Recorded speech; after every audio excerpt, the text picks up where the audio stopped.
창세기 50장 마지막이 50장인데요. 50장은 창세기 전반적인 것을 이제 드러내는 말씀인데 악을 선으로 바꾸는 일이 있습니다. 세상 사람들은 우리가 아담의 범죄로 말미암아 악을 행하는 악의 화신으로 살아갑니다. 누구나 예외 없어요. 악인이라 하면 의인은 없다는 것이죠. 의인이 없다는 반대말이 악인이라고 죄인인 것이죠. 뭐 죄인들이 악인들이 하는 것은 악을 짓는 일밖에 없는 겁니다. 알고 보면 겉으로 드러나지 않아서 그러지 숨겨진 내용 다 뒤집어 보면 말씀으로 헤집어 보면 전부 우리 속에는 악이 들어있는 거예요. 하나님께서 이러한 우리 속에 있는 악들을 어떻게 제거해 줄 수 있을까요? 뭐 우리를 훈련한다고 될까요? 또 우리 스스로 악을 이겨내자 하다고 될까요?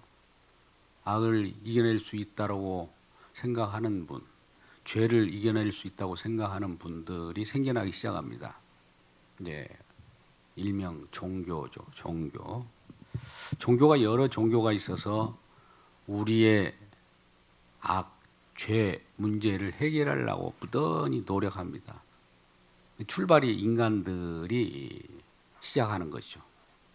근데 이 세상을 하나님이 창조하셨기 때문에 모든 것은 하나님이 창조로부터 하나님이 시작한 일도 과정도 마무리까지 우리 주님이 하신다는 사실을 믿는다면 우리가 하는 일은 부질없는 일이라는 것을 알게 돼요. 그러므로 오늘 성경의 말씀도 내가 어떻게 이걸 할까 이렇게 성경을 바라보는 것이 아니라 주님께서는 어떻게 하셨지? 나 때문에 어떤 일을 또 버리고 계시지? 이렇게 이제 성경 말씀을 들여봐야 된단 말이죠. 그러니까 처음부터 출발을 첫 단추를 잘 꿰어야 마지막 단추가 딱 꿰져서 폼을 잡을 수 있는 겁니다. 그래서 오늘은 모든 악을 우리들은 가져올 수밖에 없고 죄를 발산할 수밖에 없는데 이것을 선으로 돌린대요. 선으로. 오늘 굉장히 중요한 말씀이 창세기 50장 20절 말씀입니다.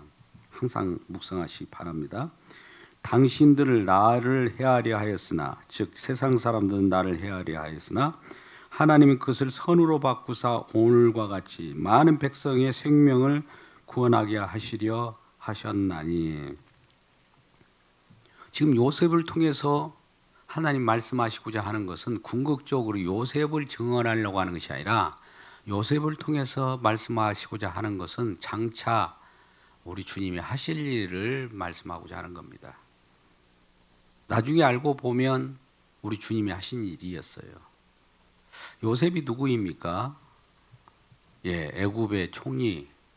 애굽의 총리로 이렇게 되기까지는 형들이 있었습니다. 형들이 이 요셉이 꿈을 꾸고 있는데 꿈을 꾸는 얘기를 거침없이 얘기를 하는 거예요. 형들이 듣는 데서.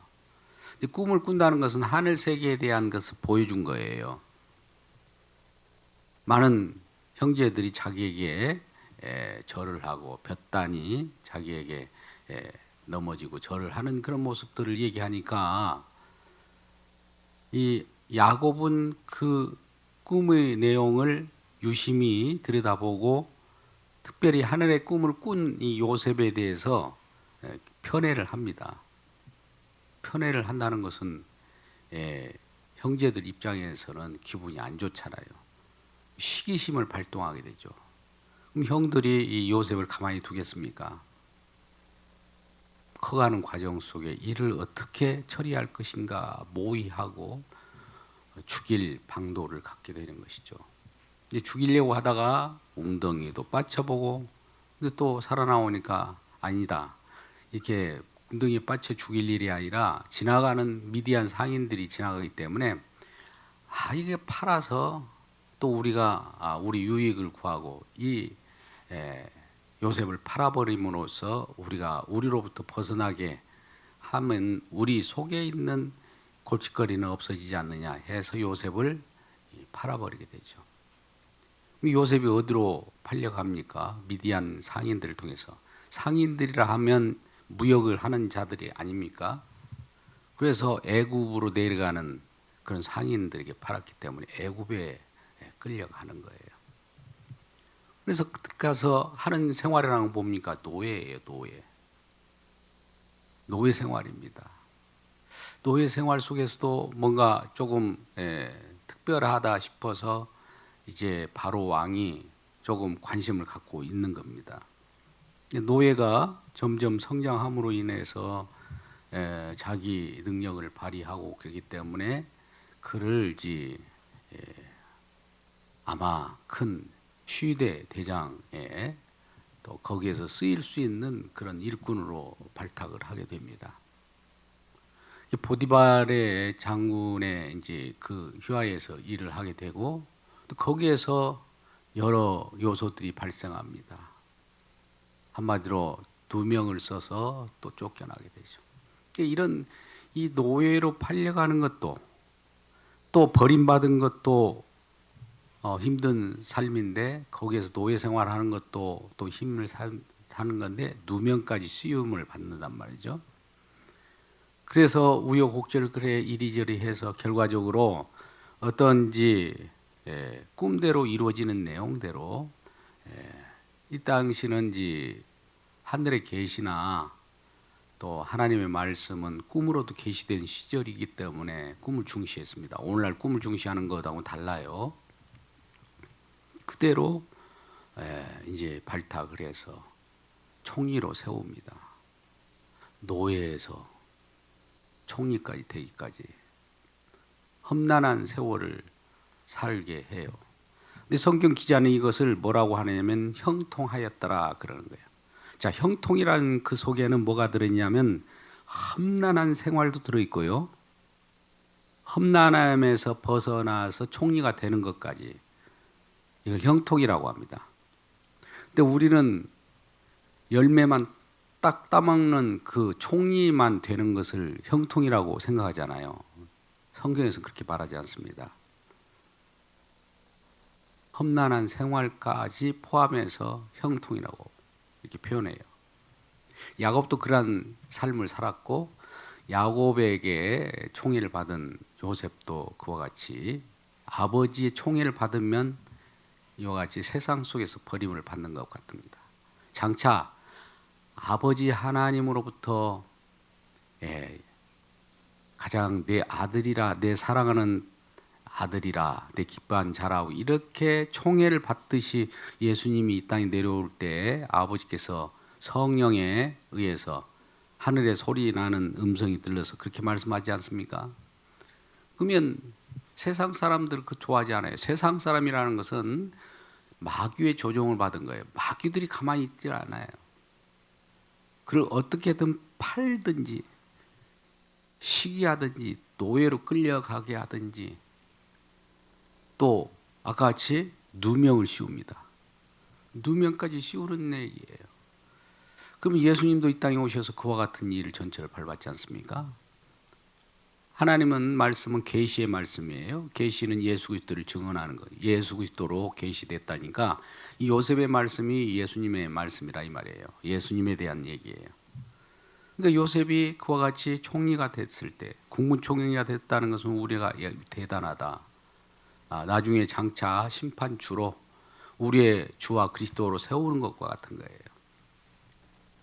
이런 과정을 겪으면서 이제 그 요셉을 핍박하고 요셉을 팔았고 누명을 씌웠던 형들이 이제 문제가 된 거죠. 왜? 요셉이 총리가 되었기 때문에. 총리가 안 됐다면 관계가 없는데 총리가 되었기 때문에 이제 보복이 무서울 거 아니겠습니까? 예수님께서도 우리들은 예수님을 비난하고 조롱하고 못 박아라고 그랬는데 나중에 심판주로 등극하게 되면 그렇게 조롱했던 자들, 핍박했던 자들이 어떻게 될까요? 보복이 두려울 거 아니겠습니까? 한번 생각해 보십시오. 이 형들이 그와 같이 보복이 두려워서 이렇게 걱정을 하고 있는데 야곱이라고 하는 아버지가 그나마 말린 거 있는 거예요. 말렸다기보다도 아버지 때문에 형들이 요셉이 있을지라도 요셉은 아버지를 존중하신 분 아닙니까? 아버지 야곱을 총애를 입었고 또 요셉은 야곱을 존경해요. 아버지 말씀이니까 잘 들을 거 아니겠어요. 그러니까 아버지 때문에 형들이 무사한 거예요. 아버지가 안 계시면 어떻게 될까요? 큰일 나죠. 근데 아버지께서 이제 야곱이라고 하는 아버지가 죽게 됩니다. 죽게 된 내용이 바로 오늘 본문의 말씀에 나오기 전 구절에 있어요. 13절, 14절을 제가 읽어보겠습니다. 그를 가나안 땅으로 메어다가 마므리 앞 막벨라 밭 굴에 장사했으니 이는 아브라함이 헷적 속 에브론에게 밭과 함께 사서 매장지를 삼은 곳이다. 요셉이 아버지를 장사한 후에 자기 형제와 호상꾼과 함께 애굽으로 돌아왔더라. 야곱이 돌아가신 거예요. 요셉의 아버지, 또 요셉과 형제들의 아버지인 야곱이 애굽에 살다가 결과적으로 그 유언에 의해서 가나안 땅 본거지에 장사 지내달라고 했거든요. 그러니까 이제 가나안 땅으로 이 장사 즉 장례식을 다 끝마치고 뭐 장례를 하는데도 한 70일이 걸쳐서 했다고 그래요. 애굽의 장로들도 가서 또 많은 군사들이 호위하면서 가서 그 장례를 치르고 왔으니 70일 만에 돌아왔을 거 아닙니까? 막벨라 굴이라고 하는 것은 우리가 죽음에 처서도 결과적으로 우리가 태어난 그곳으로 다시 들어가는 형태가 되는 것이죠. 하늘에서 태어난 자는 하늘에서 또 하늘로 가게 되어 있는 겁니다. 막벨라라고 굴은 특별한 의미가 있어요. 많은 야곱의 가족들이 묻히기도 한 내용들이 있습니다. 그래서 그 곳으로 장사를 마치고 왔는데 이제 형제들이 근심이 되는 거예요. 요셉이 이제 아버지가 돌아가셨기 때문에 그동안 아버지 때문에 우리를 봐줬지만 이제 우리는 끝장났다. 끝장났다. 그렇게 생각하지 않겠어요? 이걸 서로 얘기하면서 그래도 아버지께서 말씀하신 유언을 가지고 아버지를 더 의지하는 거예요. 하나님보다도. 자기는 언약 백성이잖아요. 언약이라고 하는 것은 언약대로 움직인다는 사실을 기억하고 약속을 받은 백성인데 하나님의 약속보다도 우리 아버지 야곱이 말한 바가 있어서 유언 이 내용을 지금 들이밀고 있어요. 오늘 15절 말씀입니다. 15절 16절에 요셉이 그들의 아버지가 죽었음을 보고 말하되 요셉이 혹시 그를 미워하여 우리가 그에게 행한 모든 악을 다 갚지 아니할까 하고 또 16절 요셉이 말을 전하여 이르되 당신 아버지가 돌아가기 전에 명령하여 이르기를 너희는 이같이 요셉에게 이르라 네 형들이 네가 악을 행할지라도 이제 바라건대 그들의 허물을 또 죄를 용서하라 하였나니 당신 아버지의 하나님의 종들인 우리 죄를 용서하소서 하매 요셉이 그들이 그에게 하는 말을 들었더라. 듣고 울었대요. 왜 그러냐면 자기 목숨 부지하려고 아버지가 유언한 말씀을 가지고 요셉이여 당신 아버지가 이와 같이 유언해서 우리를 용서해 주라고 했습니다. 이렇게 자기 살궁리를 또 하는 거예요. 하나님보다도 자기 아버지 이 야곱을 의지해서 의탁해서 인생을 의탁해서 지금 요셉에게 용서를 구하는 거죠. 그러니까 요셉이 얼마나 마음이 아프겠어요. 아직도 하나님을 믿는 것이 아니라 인생을 믿고 있는 형들을 보러 볼 때 마음이 참 찢어질 듯 아파가지고 우는 거예요. 우리는 우는 것을 잘못 생각할 수가 있어요. 예수님께서도 골고다로 올라가면서 십자가를 지고 갔을 때 많은 여인들이 나와서 울어요. 왜? 안 됐다. 아직도 청춘인데 젊은 나이에 왜 저 무슨 일을 저질러서 저럴까? 혹은 또 우리와 함께 했었는데 우리로부터 떠나는 예수님, 아유 그 목숨이 아깝다라고 울어요. 그럼 예수님은 뭐라고 반대로 생각하겠습니까? 나를 위하여 울지 말고 너 자신을 위하여 울어라. 너의 자녀들 위하여 울어라 이놈들아. 뒷말은 제가 붙인 거예요. 리얼하게 하기 위해서. 우리 자신의 처지도 알아보지 못하고 우리가 죄인인지도 몰라. 우리가 악당인지도 모르고 진정한 의인이 죽는 것에 대해서 시시비비 우리가 판단하고 우리의 감정에 복받쳐서 울 필요는 없는 거예요. 우리 자신을 위하여 울어야 돼요. 우리는 회개하면서 우리 자신을 위하여 울어야 됩니다. 근데 예수님에 대해서 운다고요? 마찬가지예요. 요셉이 그와 같이 느껴졌던 거예요. 요셉은 이와 같은 내용들을 이전에 야곱이 살아 계실 때에도 이 형제들이 자기에게 악을 행했던 것, 노예로 팔아버리고 그렇게 힘들게 했던 것들에 대해서 걱정하지 말라고 미리도 한번 말한 적이 있어요. 45장 5절에서 8절 말씀을 제가 읽어보겠습니다. 이전에 9절이에요. 요셉이 말합니다. 당신들이 나를 이곳에 팔았다고 해서 근심하지 마소서. 한탄하지 마소서. 하나님의 생명을 구원하시려고 나를 당신들보다 먼저 보내셨나이다. 이 땅이 2년 동안 흉년이 들었으나 아직 5년은 밭갈이도 못하고 추수도 못할지라. 하나님이 큰 구원으로 당신들의 생명을 보존하고 당신들의 후손을 세상에 두시려고 나를 당신보다 먼저 보내셨나니 그런즉 나를 이리로 보낸 이는 당신들이 아니요 하나님이시니라. 하나님이 나를 바로에게 아버지로 삼으시고 그의 온 집의 주로 삼으시며 애굽 온 땅의 통치자로 삼으셨나이다. 자 보세요. 악을 행하는 형들 입장에서는 요셉 그 동생을 팔아 제치는 것은 잘못된 거예요. 악이죠. 악. 자기 유익을 위해서 또 시기심이 발동해서 팔아버렸습니다. 근데 이런 내용을 하나님이 경륜이라고 할까요? 하나님이 입장에서 보니까 하나님이 말씀하시기를 지금 요셉을 통해서 말하기를 이와 같이 먼저 애굽에 보냈다는 거예요. 뭐 하려고요?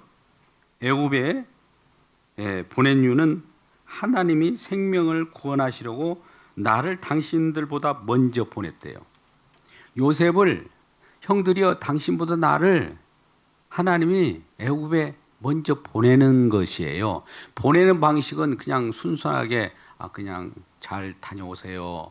박수 쳐가지고 이렇게 보내는 그런 것이 아니라 사실 형들이 시기심으로 악을 행하고 보냈잖아요. 보냈다기보다도 떠밀려 버렸잖아요. 버려버렸잖아요. 버려버렸는데 먼저 보냈다. 하나님은 이와 같이 우리 악을 통해서도 선으로 바꿔가지고 보내는 일이 벌어져요. 그러니까 우리 생활에 우리가 느끼기에 저건 악인데 왜 저럴까? 기다려보세요. 악이 선으로 바뀌는 일도 벌어집니다. 그러니까 누구를 우리는 판단하지 마세요. 판단할 필요 없어요. 어떤 일이 발생하더라도 하나님이 선한 길로 약속으로 인도한다는 믿음만 가지고 기대를 하고 있으면 됩니다. 물론 악을 행해서 약속을 믿지 않고 악들 행하는 그 자로 끝나버리는 자들 있죠. 가룟 유다 같은 자들. 그런 자들은 하나님 심판이 하나님 하시는 일이고 우리가 심판하는 것이 아니니까. 그래서 이제 애굽에 팔려간 내용들을 하나님이 나를 이렇게 먼저 가게 한 겁니다. 걱정하지 마세요. 형들 걱정하지 마세요. 근데 이런 말을 하면 더 불안할 수도 있어요. 사람들은. 아, 이제 진짜 죽이려고 하네. 어떠세요? 하나님의 말씀도 이렇게 듣는 사람들이 있다니까요. 아니, 생명의 말씀을 전하는데 아이고 우리 힘들게 만들려고 하네. 그렇습니까? 이 강단에서 흘러나오는 거 죽이려고 제가 말합니까? 할 일 없어서 귀찮게 하려고 만듭니까? 힘들게 멍에 씌우려고 할까요? 그거 아니에요. 이게 모든 것을 이렇게 좋게 던져줘도 이거 큰일 났네. 이제 아버지가 돌아가셨어요. 장사 지내고 와서. 이전에 이 말 분명히 한 말이 생각날 거예요. 그런데 아버지가 계실 때는 그렇게 말했으랄 때도 아버지가 이제 돌아가셨으니까 요셉이 그 말 취소해가지고 자 형들 이리 와 해가지고 어떤 해코지를 할까 이런 근심을 하고 있는 것인지 오늘 본문의 말씀입니다. 그런 상황 속에서 지금 말하고 있는 거예요. 근데 내 말에 대해서 그렇게 두려워해가지고 아버지가 이런 유언을 해가지고 우리를 용서하라고 했다라고 하는 말을 또 함으로써 내가 얘기했던 말을 이분들이 안 믿는구나. 사람은 안 믿어요. 예수님이 아무리 제자 훈련해가지고 이렇다 저렇다 얘기해도 안 믿어요. 언제만 믿을 수 있을까요? 우리가 답은 다 나와 있으니까. 성령을 받아야 돼요. 성령 없이는 안 돼요. 모든 건. 성령 받기를 주의 이름으로 축복합니다. 그래서 이제 한번 보세요. 18절 그의 형들이 또 친히 와서 요셉의 앞에 엎드려 이르되 우리는 당신의 종들이니다. 한번 빌어보기도 하잖아요. 이제 아유 아버지는 돌아가셨고 요셉이 와서 막 아유 우리는 모두가 당신의 종이에요. 형들인데 이런 경우가 있잖아요. 그러니까 요셉이 뭐라고 합니까? 19절 요셉이 그들에게 이르되 두려워하지 마소서 내가 하나님을 대신하니까.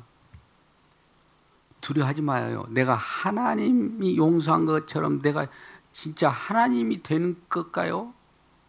이 정도 했으면 됐지. 인간으로서 더 이상 어떻게 합니까? 이렇게 말씀을 한 거죠. 그러면서 말하는 말이 20절 이 창세기 50장 20절 50장 20절 50장 20절 세 번 제가 반복합니다. 중요한 말씀이기 때문에 요셉이 말합니다. 당신들은 나를 해하려 하였으나 하나님은 그것을 선으로 바꾸사. 당신들은 나를 해하려 했어요. 악당 짓을 했는데 이것이 악이 하나님은 선으로 바꾸사. 누가 바꿔요 악을? 주님이 하나님이. 오늘과 같이 많은 백성의 생명을 구원하게 하셨나이다. 내가 이와 같이 당신들이 악을 행했으므로 말미암아 나는 악으로 내가 죽는 것이 아니라 많은 사람들의 생명을 구원하는 그런 위치에까지 이르렀다. 당신들이 나를 팔았기 때문에. 안 팔았으면 그것도 안 이루어져요. 악당 짓을 했기 때문에 그 일을 하는 거예요. 이런 하나님의 역설의 말씀이 어디에 있습니까? 우리 이 하나님의 말씀은 그러니까 우리 인간의 입장에서 막 판단할 필요가 없어요.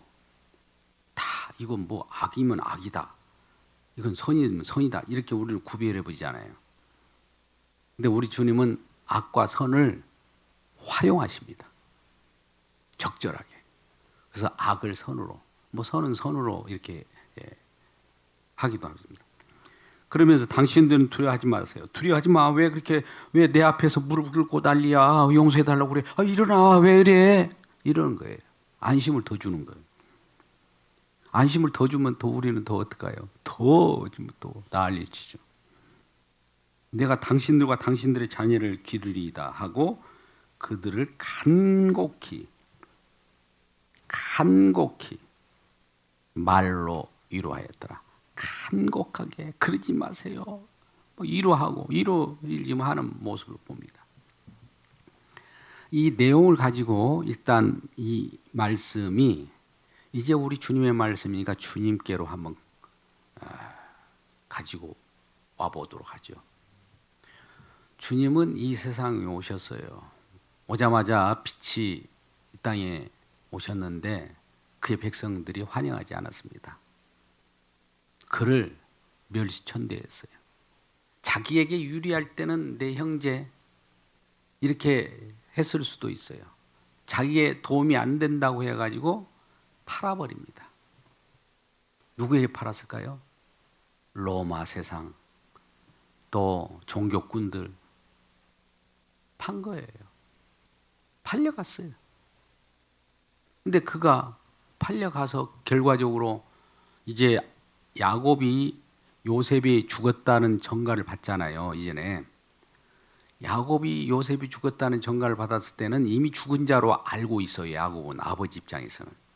그러니까 이 요셉이 죽듯이 예수님께서도 죽으신 거예요. 그 이름이 없는 것처럼 죽어 사라져 버립니다. 그런 자가 다시 어떻게 총리가 되고 또 애굽의 주가 되고 으뜸이 되겠느냐 이거죠. 그런 과정을 보면 그러면 그 전에 이제 그 요셉을 비난하고 시기했던 것처럼 모든 인류의 많은 사람들을 예수를 비난하고 조롱하고 팔아버리고 침뱉고 누명을 씌워서 누명을 씌운 거예요. 누명을 씌운 거예요. 무슨 죄가 있습니까? 예수님이 죄값을 누명을 씌워서 팔아버린 거예요. 그래서 죽게 되어서 이제 그런데도 죽은 십자가에 죽은 예수가 주와 그리스도가 되셔서 심판주가 되셔서 심판주로 나타나니까 이제 놀라는 거예요. 아, 우리는 심판이구나. 죽었다. 죽었다라고 생각한데도 불구하고 이 요셉이 위로했다. 긍휼을 베풀었다라는 말하고 똑같아요. 용서했다는 거예요. 당신들을 나를 죽이려 했지만 나는 당신들을 용서한다는 거예요. 그러니까 이것은 죽임을 당한 자가 죽인 자를 용서한 거예요. 예수님께서는 십자가에 죽임을 당했습니다. 죽임을 당한 자가 자기를 십자가에 못 박아 죽인 자들을 일부 선택해서 용서합니다. 믿는 자들에 한해서. 이 엄청난 사실을 오늘 본문에서 보여주고 있는 겁니다. 우리는 정말 힘든 세상을 살아가고 있어요. 나에게 유익이 되면 함께하지만 나에게 유익이 안 되면 팔아버립니다. 하나님이라도 사양없어요. 하나님, 나를 위한 하나님이야지 나에게 도움이 안 된 하나님은 필요 없어 해서 십자가에 못 박아버린 거 아니겠어요? 처음에는 도움이 될 줄 알았어요. 왜? 오병이어의 기적도 또 여러 가지 병고침도 귀신을 쫓아내는 것도 이거 보여준 거예요. 보여주면은 그걸 목적으로는 살아가려고 해요. 왜? 그것이 목적이니까. 이제 이런 목적으로 살아가는 것 때문에 예수님이 십자가에 죽는 거예요. 그러니까 우리 주님을 통해서 내가 얻으려고 하는 어떤 유익, 나만의 나의 욕구, 나의 욕심, 예, 저희 범죄한 인간들은 모두가 자기를 위한 것만 찾아요. 하나님도 자기를 위한 하나님을 찾게 돼요. 그런 하나님도 우리 주님께서는 우상이라고 부숴버립니다. 그리고 주가 되셔서 직접 죽임을 당한 그분이 자기를 죽인 자를 용서하는 이 놀라운 사랑. 어떻게 죽인 자를 용서할 수 있을까요? 물론 우리 한국에는 잘 아는 손양원 목사님이라는 분이 계셔요.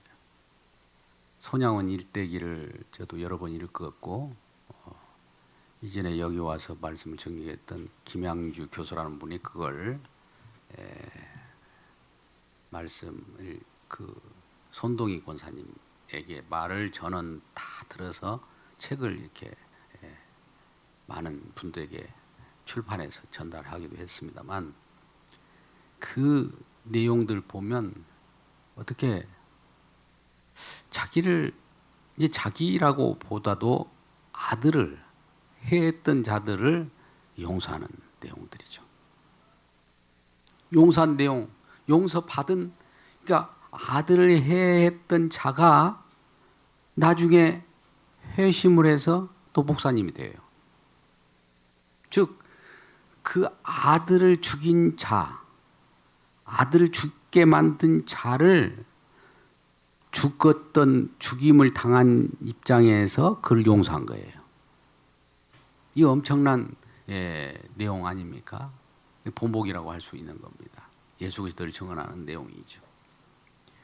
그래서 우리는 먼저 예수님을 그와 같이 우리가 십자가에 못 박아 죽게 한다는 것은 우리의 모든 사람이 누구라도 다 합세했다는 거야. 예외가 없어요. 나는 십자가에 못 박은 적 없는데요.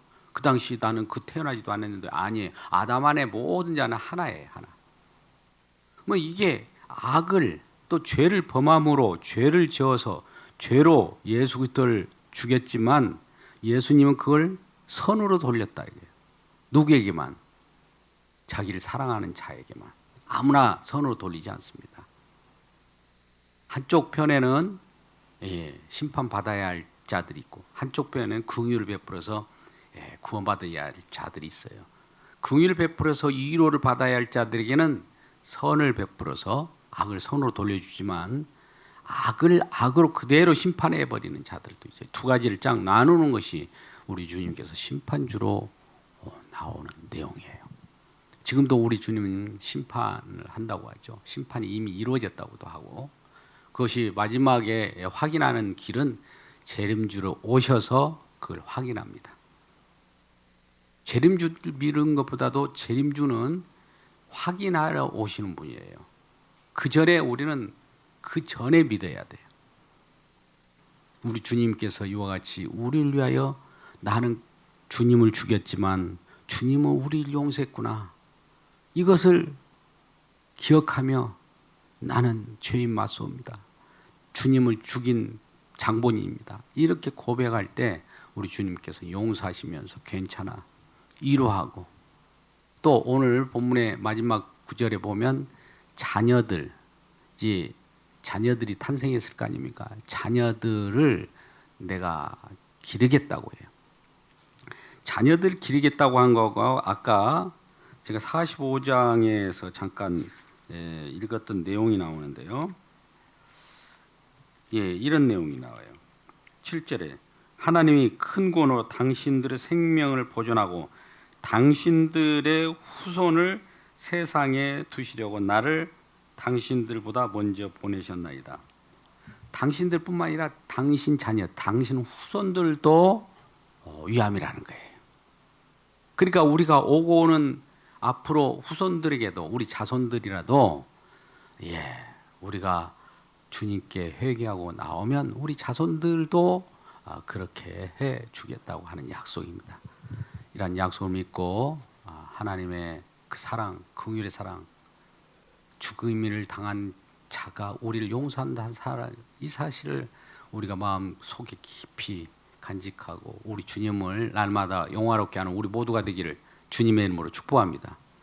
기도하겠습니다. 아버지 하나님, 오늘도 주님께서 여러 가운데 우리가 행하는 모든 일이 죄가 아닌 것이 없습니다. 알고 보니 우리 주님을 죽이는 그런 일에 합세한 일이었습니다. 그럼에도 불구하고 용서하심으로 말미암아 지금 현재 내가 있고 우리가 있습니다. 이 우리가 존재하는 이유가 몇 번 심판을 받아도 거기에 우리가 할 말이 없지만 심판하지 않고 용서하신 그 은혜가 오늘 또 우리들에게 그대로 효염이 되어서 우리가 지금 주님을 생각하며 또 이웃도 생각하며 가정과 이웃과 가족과 국가와 모든 세계를 바라봅니다. 이 세상 속에서 우리 주님만이 으뜸임을 날마다 기억하고 그 용서의 은혜를 잊지 않게 하여 주옵소서. 예수님의 이름으로 기도드리옵나이다. 아멘.